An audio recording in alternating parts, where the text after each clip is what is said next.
Hello, I'm Eric Sondheimer of the Los Angeles Times, I'm Randy Rosenbloom, just another sportscaster. and this is Friday Night Live. We're going to talk high school sports on Friday night, even though there is no high school sports. But for the next 30 minutes, we're going to entertain, inform, and debate.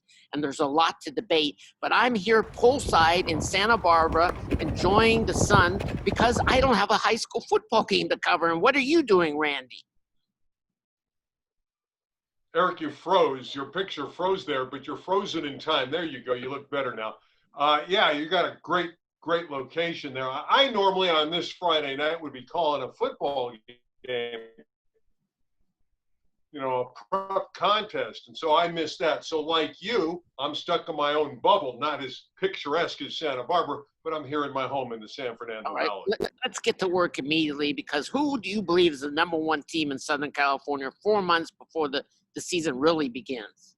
Well, I don't think there's any question about it, even though they were the runner-up last year to St. John Bosco. And Bosco, again, has another terrific team, a lot of skilled athletes who can really play.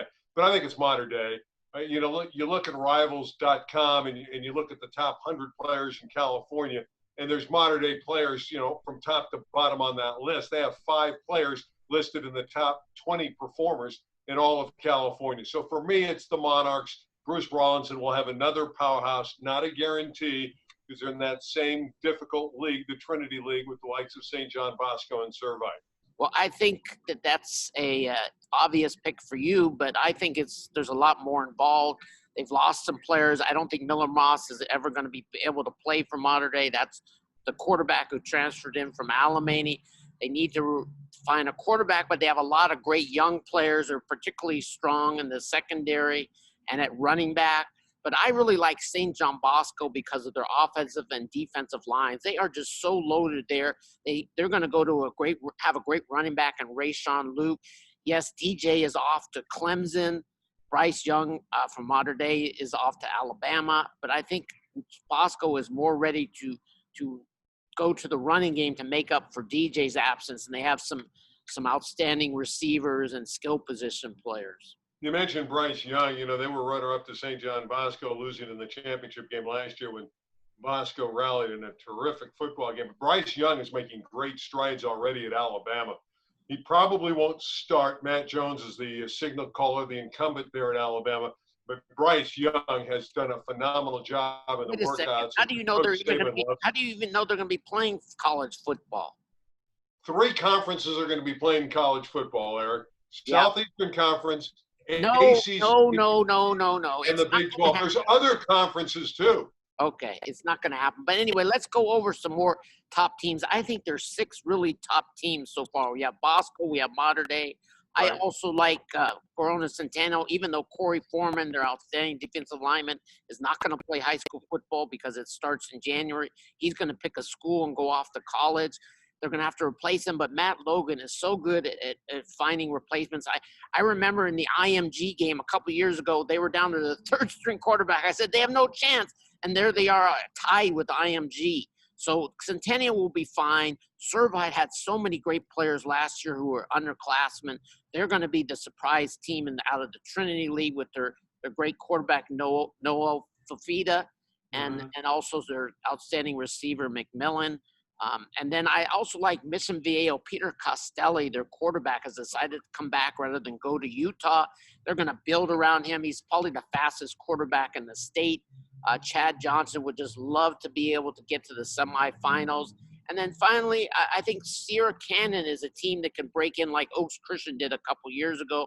Their quarterback, Jaden Peary, has been there for 4 years. Will be a 4-year starter. What a rarity that is. You talk about Chaden, and he's great, and I think Sierra Canyon's terrific, and you're right, they're one of the better teams in SoCal.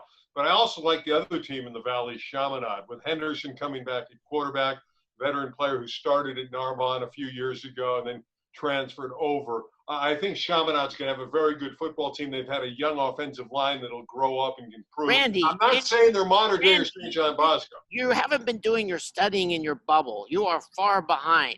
Alemany is better than Chaminade. They have There's another great. I agree. I have been doing my study. Alemany's talented. Right, an improved offensive line. They have some very good skill people. They still need to replace the quarterback position because two players are gone. Finn Collins is going to go off to Arizona State. Miller Moss is gone. They have Gebbia, who transferred in from Calabasas. We don't know how good he is. Hasn't played because of injury and other things lately. So we'll see. The other teams that I think that could break in are Oaks Christian. They have some good players back. And also I look for maybe Sarah with Malik Murphy because he's such a great quarterback. I mean, Sarah had 3 terrific quarterbacks, and Murphy kind of waited his turn, and I admire that in him, and now he's going to get a chance to start. Well, Altenburg's teams at Sarah always have great athletes, and they have numbers. Now, they've lost some players over the last few years. They were siphoned off when Narbonne was building their program, so a lot of the players would splinter off. But Sarah's getting players now, and I agree with you. They're going to be back. Altenburg will have another powerhouse. They'll have a great year when we play. Right. We should mention we're going to have a couple guests joining us a little bit later. Lorenzo Hernandez, the head coach at Garfield, and Steve Miller, the North Hollywood golf coach, who's always has an opinion on everything. So we'll be asking them. But let's talk a little bit about the city. It really is wide open because Narbonne, as everybody knows, lost all their players. They just left, gone. Right. From the Frost South level to the varsity level, they have a new coach who I think will do fine. But the players deserted them. And right now that leaves the city section wide open, even more so than last year when Birmingham beat Banning in the final. There's some really good players, though, back in the city section.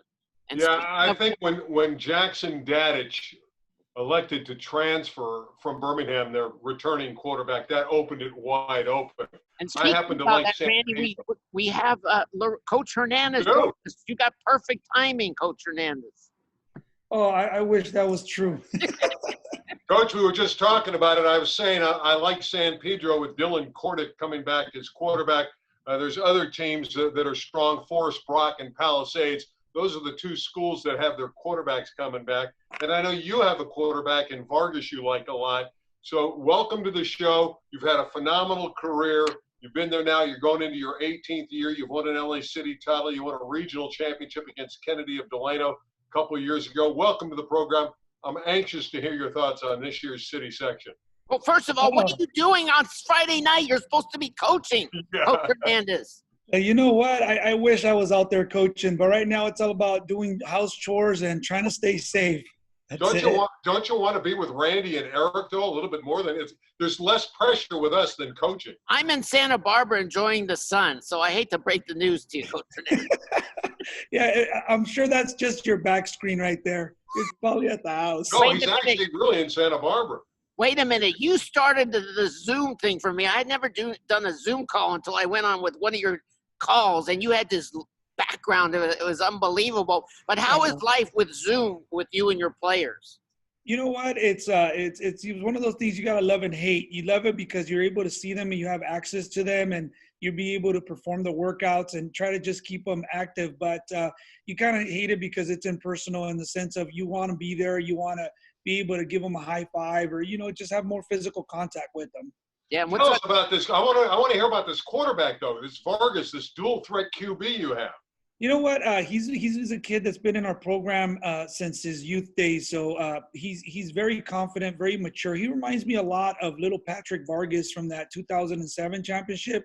A very cerebral, a very kind, very respectful, very humble kid. Is one of those guys that you wish you had another 11 of those to play defense as well as offense. But he's truly an amazing kid, and he's gotten better and grown every single year down at the JV level. What's unfortunate in the city section, Coach Hernandez, is that the coaches have been banned from physically working out the players since March. And now around Southern California, Orange County, LA County, Ventura County, schools are starting to let their coaches condition with their athletes. But the city section, not the city section, LAUSD teams, I should say, have been barred from doing that. How are you overcoming that right now? Because it seems to me if we're going to have a season in the city section, you guys need to start working with them by November, no later than November. Yeah, and I agree. I mean, right now we're currently running our weight room program and all that good stuff through our after school program, which is called ARC. That's what we run. I'm sure different schools have different things, but we're very fortunate to have that. So that's the only thing that we're doing right now. And obviously it's a lot of body weight type stuff.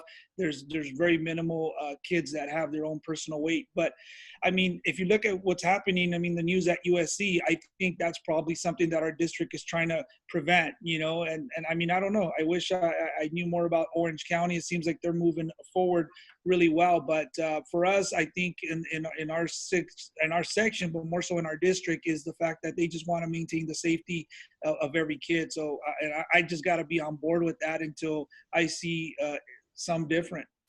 Coach, you bring up the point of trying to get across and talk to your kids and communicate. And I know you're very high in your freshman class. Now you have these young, talented players coming in. How do you communicate to a kid at this stage during COVID in these circumstances who is so young? It's not a junior or a senior player that's been around the program. Yeah, that's a very good question. And I think it starts, with the parents, with the adults. So we made sure we had a Zoom meeting for all incoming ninth graders. We talked to the parents. And I know this word is kind of been a little extinct, if you would. We talk a lot about loyalty. And I say at the end of the day, that's all I ask. We will make sure that your kid is taken care of. We will make sure that we follow up. We will provide them the best opportunity we can. And all I ask in return is your loyalty. So, I mean, you just got to bank on that. And for some, it doesn't happen. And we're a prime example. Guys, you want to leave, pop up, and just take off, and it's absolutely fine. But that, sadly, is the only thing we could do right now. Well, Coach Hernandez, all anybody wants to know about, do you know what I'm going to ask? Garfield and what? And the mighty Roosevelt. That's all anybody cares about. Is that game going to take place at the East LA Classic at East LA College? Because also the LAUSC decided to defund the school police by $25 million. And so they're not going to be available to do after school security is what I understand. But I'm sure people are going to try and fix that. But who knows? Where does that stand right now? Well, you know what? I don't really know where that stands. I don't know exactly what kind of decisions they've made, the board, in regards to our school police. And it's unfortunate because I know, like Shane was quoted, our kids lose out. We really don't know the logistics and the political, background on that. But all we can do is hope that we're able to have that game. I think it's a longstanding tradition. And more so during these times, I think it's a great revenue producer for both schools. I think right now it almost seems like the most entertaining thing that has happened the last 2 years is the press conference and hearing Coach Aldo make comments. That's always the best. Well, the press conferences have been competitive, but the game hasn't. Coach, you've dominated that rivalry for a decade now. Are you ever going to let the Rough Riders win a football game? His wife will not let him. It's funny you say that. That's exactly what my colleague in my P office always asks. He says you need to make it entertaining. You know what? All we can do is just coach our kids and give them that opportunity to go out there and perform. I think Roosevelt is slowly coming along. Now they got some stability with Coach Aldo in his second year. Definitely, I don't know how much of a competitive deal it was last year. It was only allowed 25 points. So we'll find out. We'll find out as we continue to move forward. But I anticipate them definitely being better for years to come. I mean, look, they gave Reseda, which ended up being a state regional champ or a state champ. I don't recall exactly right now. And he gave them a little run in the first round. Coach Hernandez, how are your players dealing with the mental aspects of being online, not being able to practice, and just hoping that a season will take place? How are you trying to encourage them? Well, you know what? We try to give them as much of a realistic look, if you would, as possible. We try to sit there and just have conversations with them. We joke around with them, and then we try to emulate what we would be doing on campus, even if it's push-ups, sit-ups, whatever it is, and maybe getting into some spirit stuff like our Garfield jumping jacks that we do at the end of the game. Just trying to give them a realistic look as much as possible. But obviously it's hard to do, but just giving them that social, emotional, like, we're here for you guys and we understand what's going, because you have to realize that some of these kids, and more than anything, Mr. Sondheimer, you saw that we have the highest infection rate in East LA when it comes to COVID. So a lot of these families have been forced, a lot of the players have been forced to go out and work and provide for their families. And that's something that obviously we talk in our program. Family is number one, and these kids are out there working to be the providers because they have ill or have had parents that need to be in quarantine. Well, Coach, I know you always play a very competitive schedule, play a lot of Southern Section schools. In the change now that we're going to play after the first of the year, were you able to still keep that kind of schedule where you go up against these Southern Section powers? You know what? This year we kind of tailored it down a little bit. What we did is obviously one that's an amazing team is the Gardena Serra. So we still have them on the schedule. We picked up Jefferson with Coach Grant. That's going to, I'm sure, do a great job over there. And we picked up, everyone wanted us to play our neighboring school, Torres. They wanted to make another rivalry. So I said, absolutely. So that's who we have on tab as of right now. And then, of course, we had our game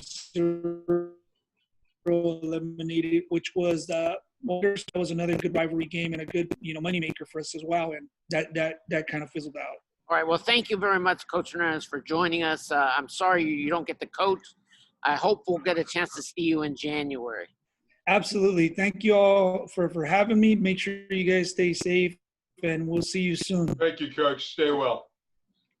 So, Randy, let's talk about some of the top opening games that occur if we have a season in January the 8th. And I want to start with the game that I really like is Survey Mission Viejo. You have two of the top quarterbacks who are back in Costelli and Fafita. That was a game that was played last year, and Mission Viejo won 38-35. You have Sarah playing Garfield, Alemany Helix, Oaks Christian Chaminade, Loyola St. Bernard. St. Bernard, of course, is now directed by Manuel Douglas, who was at Narbonne. So, and then Crespi Birmingham. So those are some very good games. And I mentioned Jackson Dadich, the quarterback from Birmingham. He did transfer to St. Bernard, so that's going to give them some offensive firepower for Douglas. I do want to mention that Helix Alemany game because we know that Alemany is really strong. But Helix out of the San Diego section has great athletes every year. They're always high-powered. So that's not going to be an easy game for the Alemany football squad. And, in fact, I'm not even sure they'll be favored in it. That will be a very big test for them on opening night. Yeah, for sure. Casey Clausen has kind of been building up to this season. If they had more stability at quarterback, I think they would be ranked a little bit higher. But they have the line, and he's always known if you get the line play, then everything else will come together. So we'll see what happens on that. Let's talk a little bit about whether there will be a season. What's your thoughts on that? Because it's still uncertain. We're getting better from the COVID-19 perspective. The positivity rate is dropping, but I still haven't been seen a way to go forward as far as dealing with transportation issues and also being safe about it. Yeah, there's so many hurdles to get over, but what gives me a little bit of faith is that we're playing successful high school football in other parts of the country. And I get it. There are other parts of the country are different than Southern California. But the fact that Utah just a couple of weeks ago was able to play 51 high school football games on a weekend, on a Thursday, Friday, makes me feel, hey, we can do it. It can be done. They were able to separate the few fans that they had in attendance. They were able to have the proper protocol. But you're right, Eric. There's a lot of hurdles to leap over. And I think about the LA City section. It's really not up to the schools. It's up to the LAUSD. And it's going to depend on the health of our citizens in Los Angeles and the surrounding areas. You're right. We got to get those numbers way down or we won't be playing in January. I'm optimistic, but certainly there's a little bit of doubt in my mind as well. But if it does happen, I think it's going to be really fun having football in January. Yeah, there'll be some rain, but California will be getting a lot of attention. Other TV stations will want to show it. Football going in January, February, March, even April. And so we'll get some attention to the kids. So everybody kind of has to hang in there and try and be optimistic, but most of all, be safe. What I don't like is some of the situations going on the weekends when people are not following the health decisions and not doing the social distancing. Let's all stay together and do it right, and then maybe we can get this thing done in January. I know from my perspective when I go out, and I've been very good about trying to hang here in the Randy Rosenbloom bubble. But when I go out and when I go to the market, and I do that once a week, I see just about everyone with a mask. And of course, it's mandatory once you go into the market or you shop. So I think the citizens in Southern California, from what I've witnessed, are doing a great job.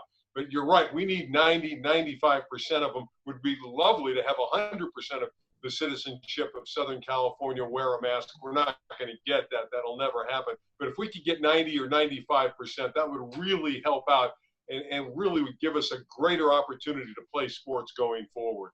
And one of the big things that people should be prepared for this season is the impact freshmen are going to have, because coaches have 4 months to work with them, and they are going to incorporate them on varsity. So they're going to have those 4 months to get stronger and better prepared, and you're going to see them coming up and making impact on varsity, because we don't even know if there's going to be how many lower level teams there will be. So they're just going to put them on varsity, and I think it's going to be an interesting situation. We'll have some breakout stars who are freshmen.